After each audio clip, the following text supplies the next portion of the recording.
1, 2, 3. I'm coming. That's the way we walk in. Let's do this, baby. Don't bring my luggage with me. And it's Louis. See, by now you better feel it. Deion Sanders is going to win at Colorado. It's going to happen pretty quickly, and it's going to shock a lot of you. You thought you was going to get what we got? You going to University of Colorado? I'm not the boss. I ain't hard to find. DJ Your locker room? Welcome to the future of Colorado football.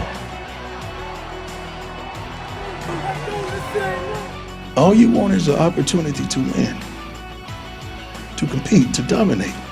And darn it, I'm going to give you that.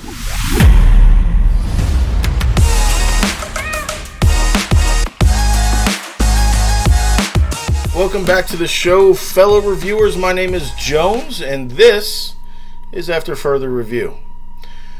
Now, we apparently have to have a very serious conversation about Colorado, Coach Prime, and the narrative behind the mass exodus of players.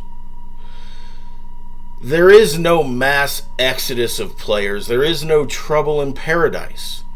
This is not an example of Coach Prime not knowing what he's doing, in over his head.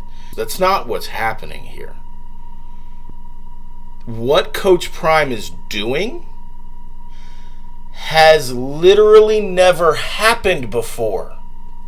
In the history of ever, there has never been an FCS coach who leaves and springboards into Power 5 territory and then turns over the entire roster. This is not the normal scenario. On top of all that we already know, there's one thing that has me extremely excited. And we'll get into some of the details about why I'm excited. But there is something that Kirby Smart can't do. There's something that Nick Saban can't do. There's something that Lincoln Riley can't do. And you can just keep on listing head coaches to your heart's content. Deion Sanders has a very unique setup in that he has been so wildly successful from Florida State to the NFL, to life after the NFL, to coaching young kids, to eventually taking over Jackson State. Deion Sanders, A, doesn't know how to fail. And when I say fail, I mean like colossally.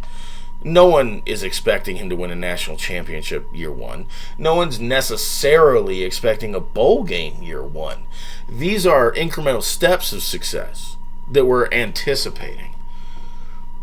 So, for one, he can't fail. There's no history, there's no evidence that shows that Deion has ever failed. Just unapologetically just crap the bed. Has not happened. The second thing, he refers to being in the 3 seats. And this is huge. I've sat in all 3 seats. I've been the kid on the couch. I've been the parent right next to the kid on the couch. Now I'm on the other side and the coach that you're talking to. So it's not nothing that I don't understand about this process. You know, and that's a gift. That's a blessing to be in all 3 seats. Being in all 3 seats. Being the kid being recruited. Being the parent of the kid being recruited. And being the coach in the room doing the recruiting. And you could say that basically about everybody until we get to number 3. And number 3 is the thing none of them can compete with.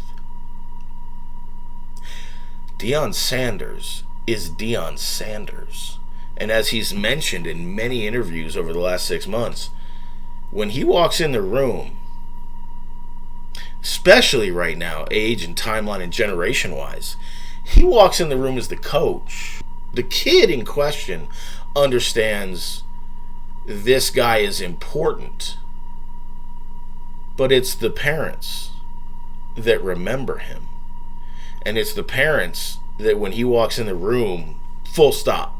There comes a point when the celebrity of Deion, the coach of Deion, the former player of Deion, it all comes together and creates a dynamic that no other coach has. So, from my vantage point, I am rooting for Coach Prime chaos.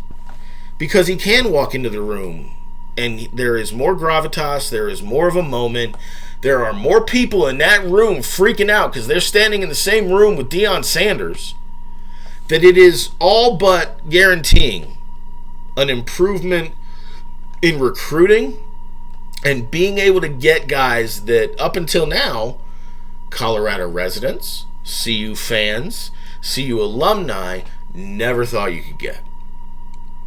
I guarantee you, if you could go back exactly, let's just say exactly 12 months, there's this kid in Florida named Cormani McClain who's going to be the number 1 DB in the country, and he's coming to Colorado. Absolutely would have laughed in your face because that doesn't happen. It happened because a Florida kid going to a Florida high school, being recruited by one of the top 3 colleges in the state of Florida, had Coach Prime walk in. And that, I'm sure, is about all it took. And not Saban, not Smart, not Riley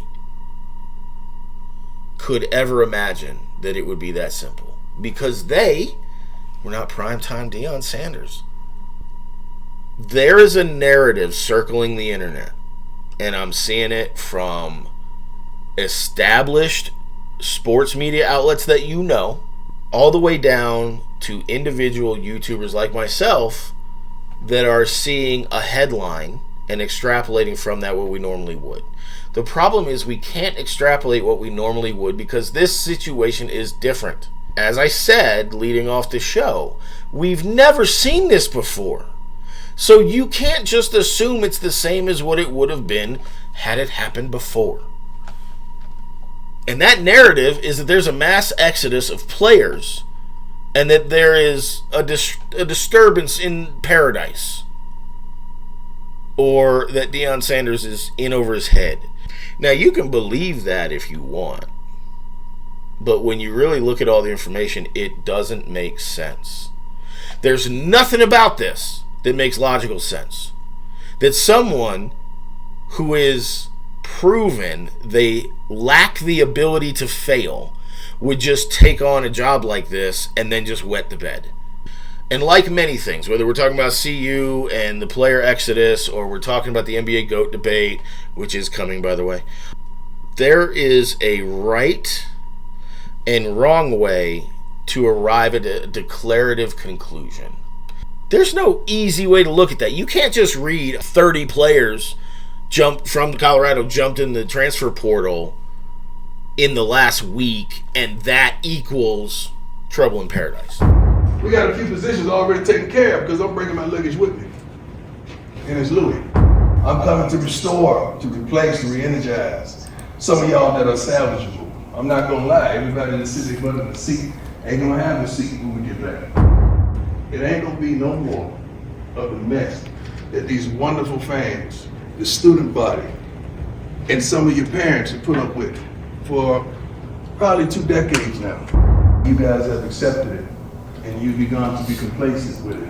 And even some of the guys that aren't here that's supposed to be here, those are the ones. All that's gonna stop. So you gotta understand, so when I get back, ain't gonna be no hats, no meetings, ain't gonna be no hoodies on and no meetings, ain't gonna be no phones. I wish you would bring a phone in my meeting. Some of y'all that really got it, that really want it, and really deserve it, and you gotta play beside a pool that don't want it, don't deserve it, they don't even love it. I promise you, it's my job to get rid of it. And when I get here, it's gonna be changed. So I want y'all to get ready to go ahead and jump in that portal and do whatever you're gonna get. Because the more you jump in, the more room you make. I'm bringing my luggage meant I'm bringing guys with me. That luggage, those players, are Louis Vuitton. Louis Vuitton is an analogy or a metaphor for the highest of quality, right? Just to keep it simple. So Deion basically walked in that room and said, when I come here for real, because he did mention he's got business to take care of at Jackson State, but when I get here for real and we start, just know that I'm bringing players who are very likely better than you. Then if that wasn't enough, He met with the individual position groups. These are all things you can find on YouTube, and at the end of the program, I am going to give you where you can find all this stuff. So, multiple times, Coach Deion Sanders, Coach Prime, is telling these kids, you better be ready to play and work and practice at a level that I know was not here last year. He multiple times mentioned 1-11. There was no uncertain terms that said to these kids, status quo is acceptable. He shot it down from the start. This notion that he came in and was absolutely going to clean house should have been a given from the start. Division I, FBS, so, Power 5, and then the conferences just on the outside of the Power 5, are all permitted 85 scholarship players. Last year, when CU went 1-11, had 83 scholarship players. So, I'm going to run through a list of names. And a lot of you, if you're watching this video because you're following CU and Coach Prime and all this, a lot of these names are going to be familiar. I'm simply putting them in a positional order. And we're going to start with high school recruits. Kason Wiseman, Ryan Staub, Dylan Edwards, Omarion Miller, Adam Hopkins, Jordan Onavug, Jacob Page, Asad Wasim, Caleb Mathis, Hank Zelinskis, Taj McCoy, Isaiah Hodge, Kofi Taylor Barracks, Victory Johnson, Cormani McLean, Carter Stoutmeyer, Jaden Milliner Jones. Now, for the fun part, the transfers.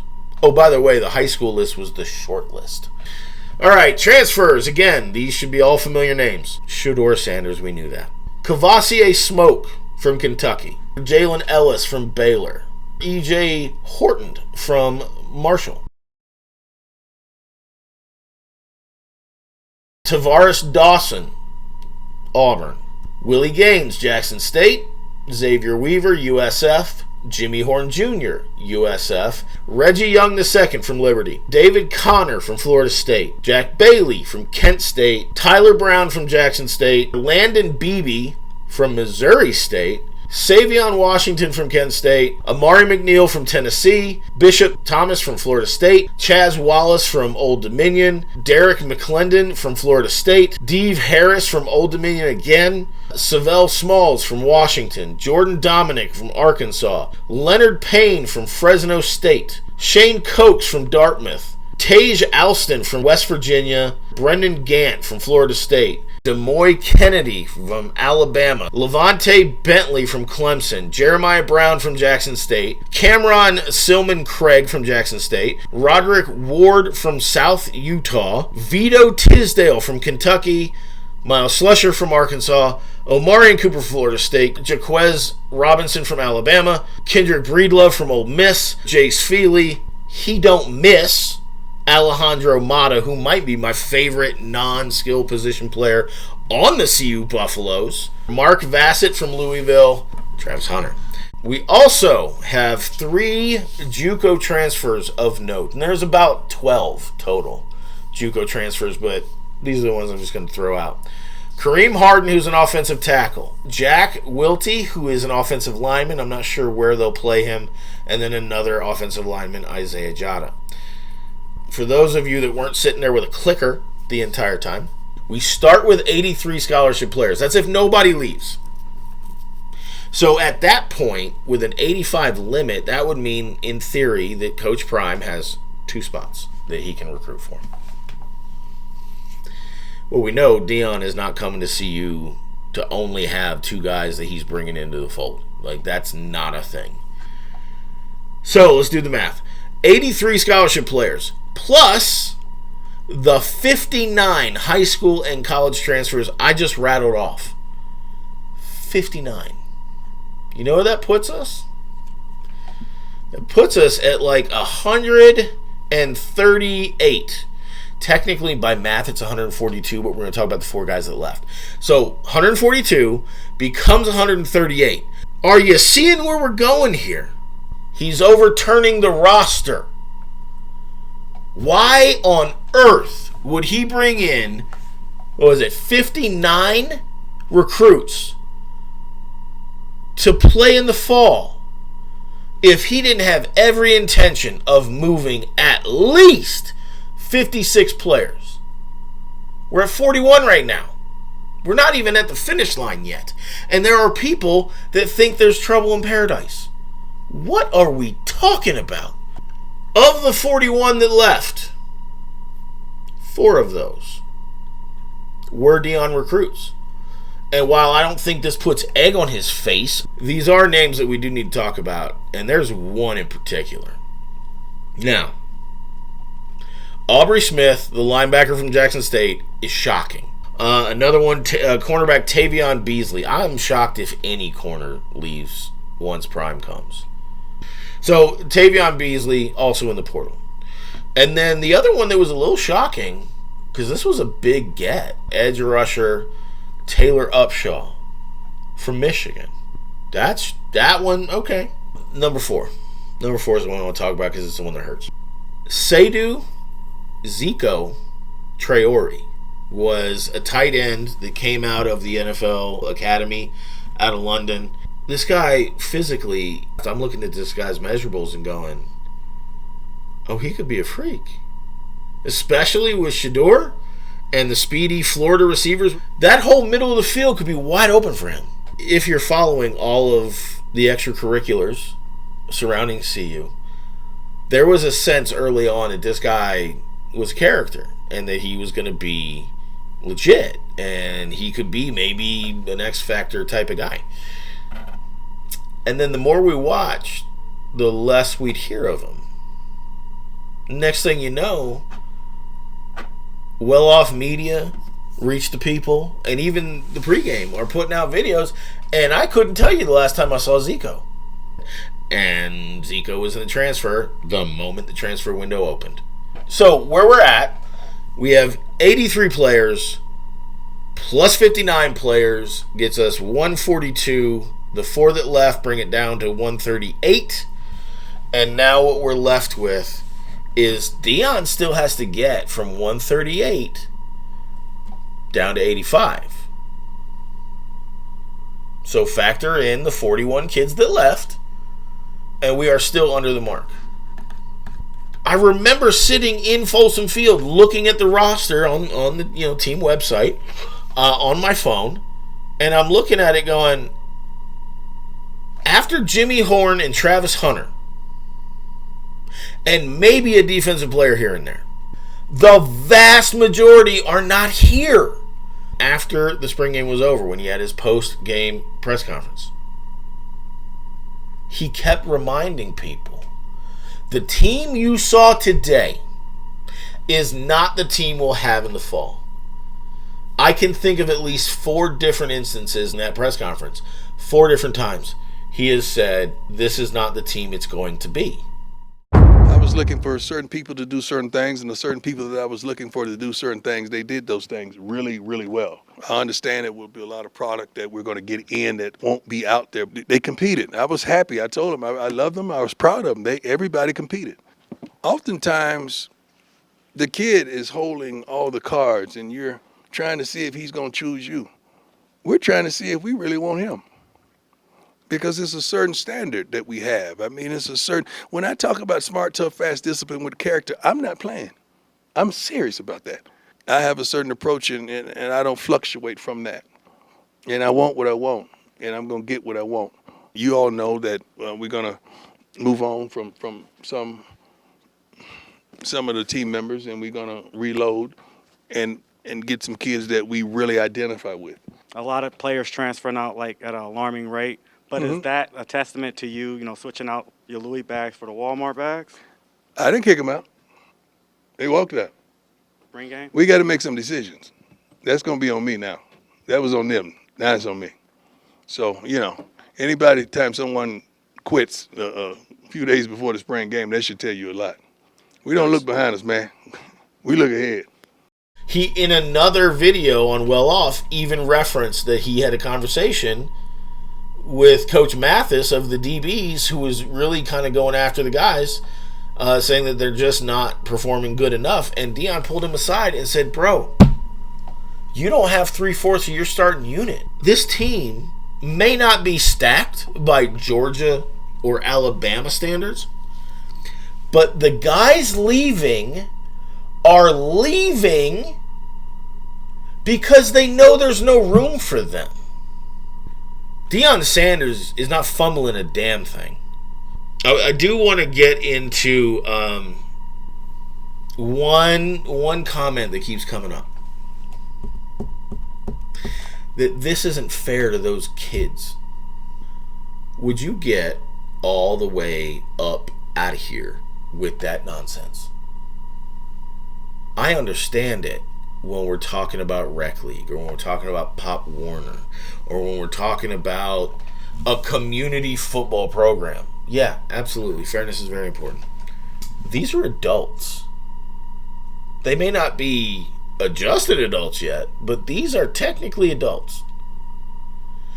So cry me a fairness river.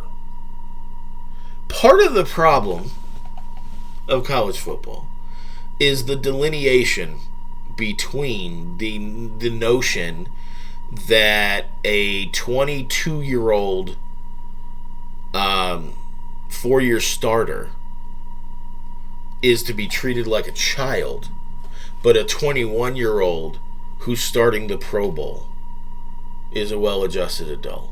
Please stop. They know what they're doing enough to be able to not be coddled. And treating them like kids, suggesting that they're kids, what, because they don't make $20 million a year? An 18 or 19-year-old told, look, this is the work standard, and if you can't meet this, we got to find somebody who can.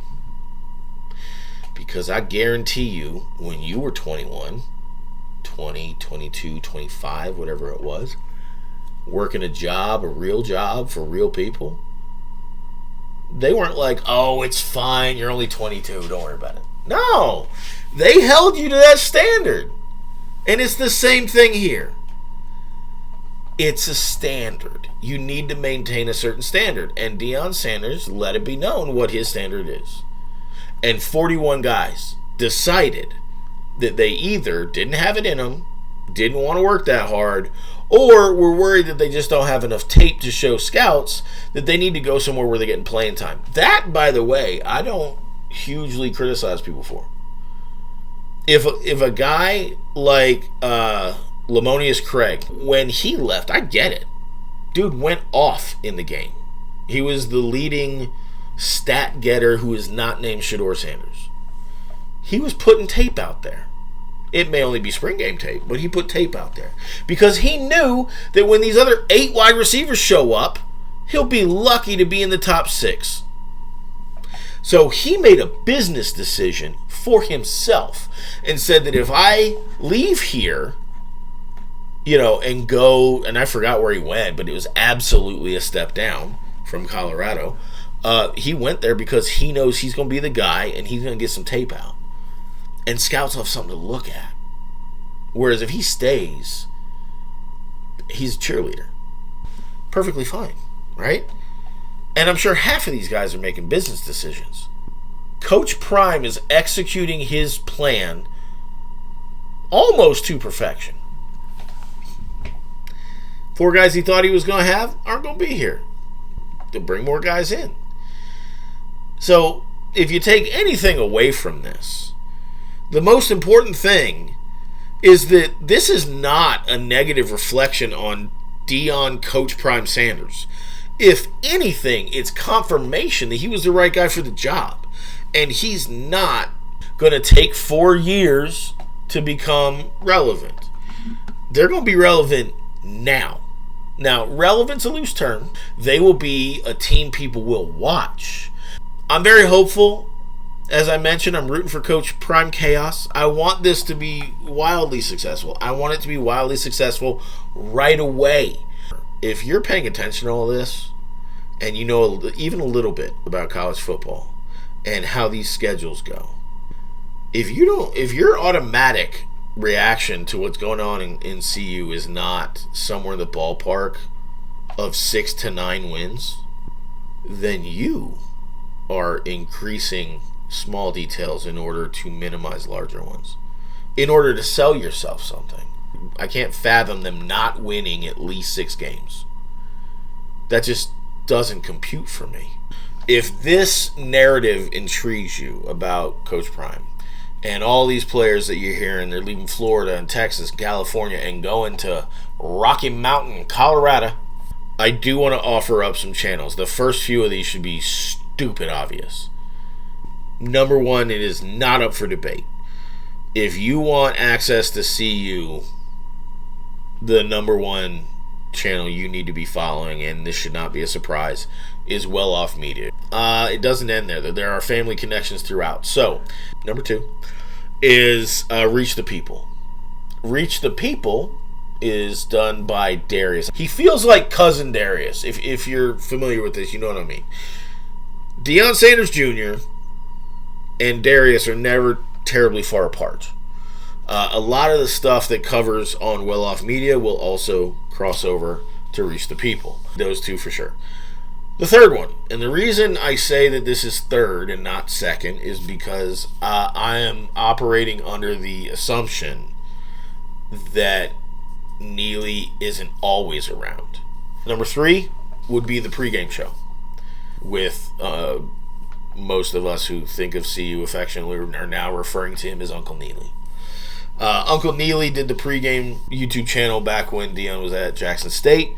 So anytime you saw Deion say, "Play me my Dern theme music," that was most likely Uncle Neely who was filming that. So those 3 are the big family connections. Deion Jr., Darius I'd like to think is sort of like a cousin, and then Uncle Neely. Those 3 are going to give you the most inside access you're going to find. Number 4. Go follow Joel Klatt right now. If you're in Colorado, because this video here, the only other one like it that I'm aware of, is from Joel Klatt. Joel Klatt has covered Colorado sports more than anybody you could probably name without Googling stuff. And what I like about it is he's taking a very measured approach. He's basically saying the things I'm saying. He's just more polished at it.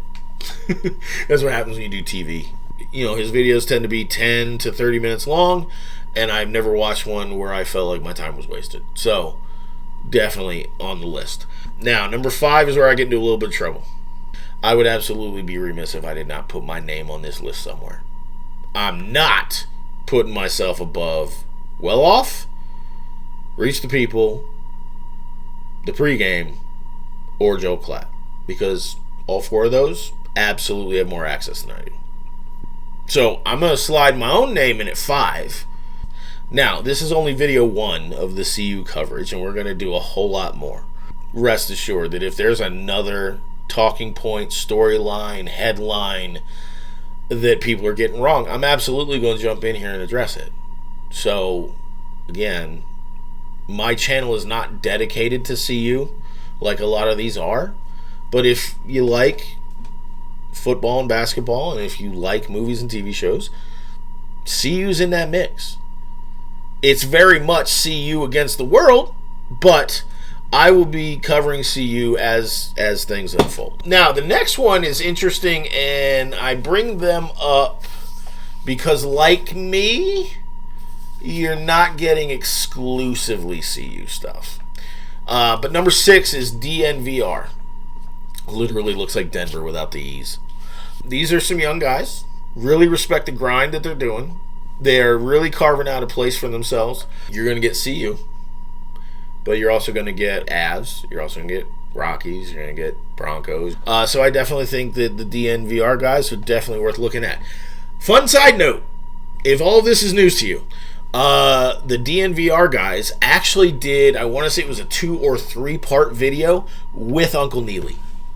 So their access is probably about to get a lot better. If you were to follow all of those legitimately and just spent 15-20 minutes on YouTube every day, let's just say, I mean, most of us in our daily lives, you're on Facebook, you're on Twitter, you're on IG, you're on YouTube at least 15 minutes a day.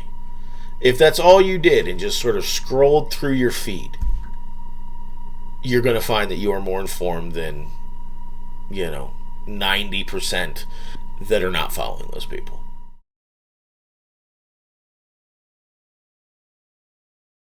I don't want to put a timetable on it because I know the NBA GOAT debate is going to be a huge thing.